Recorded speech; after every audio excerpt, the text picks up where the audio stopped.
Hi and welcome. This is Pat Gage, and in this short video here I'm going to show you how to analyze a T-12 for the income. And if you're not familiar with a T-12, there's a previous video I did on explaining the information on T-12 as well as rent roll and an OM. So look there and let's dive into the T-12. What I'm going to do now is get out of here and I'm going to pull up a T-12 for a building that we're actually looking at right now. And basically what this is it'll be a PDF, so that you're going to have to convert it to Excel. There's several resources to do that. And basically, once you have that, you can then manipulate the numbers on the sheet. So that's what you want to do. And I can give you some resources on converting it from PDF to Excel. So you're going to have to reformat it. So what a T-12 is, kind of giving you a short version here, is it 12 months of income and expenses on a property. And this is what it is. And this is the reason why you sign a confidentiality agreement when you obtain this information, because this is their operating budget for this property. So they don't want this, in the hands of everybody, only people that they gave us, because this is the actual monies and expenses they are telling people they spent. Okay, so that's, people ask me, well, why am I signing a confidentiality? Oh my gosh, this is the reason why here, folks. And also the rent roll is another reason, because this is private information about a business, right? So let me get back on track. What we're going to do, what your lender is going to look for is, yes, they look at the whole history of the property. For your underwriting and your due diligence, as well as your financial lender underwriting, they're going to only look at the T3, or the trailing 3 months of any given year, to use that and annualize it. And I'm going to show and share with you the formula how to do that.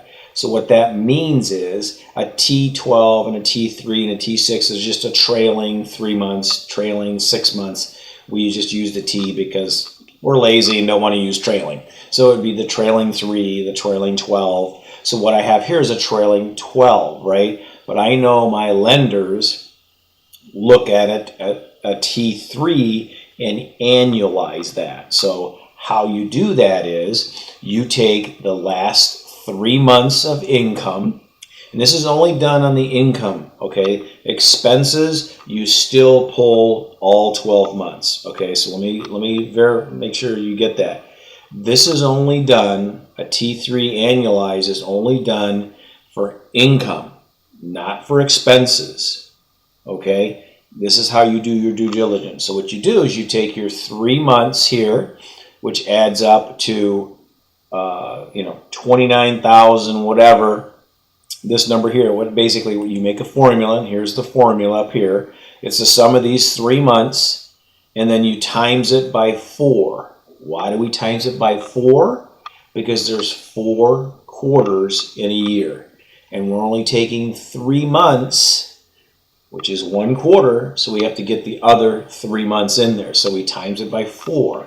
So that's what gives you this number here on the far side here, this under this T3. Now I've added this column here and all this coloring and stuff like that. It didn't have that in there. So this is the way you should do this when you're doing your financial due diligence. So what I got is, what you can do is then you can take this formula once you get it in here, and you just drag it down all the way down to the end, right to expenses, okay? So it'll do it for you. So once you get that formula, and again, that formula is the last 3 months, okay, summed up, times that by 4, or that's what we call the T3 annualized amount. You're going to use these numbers then, not the totals here, in your financial due diligence.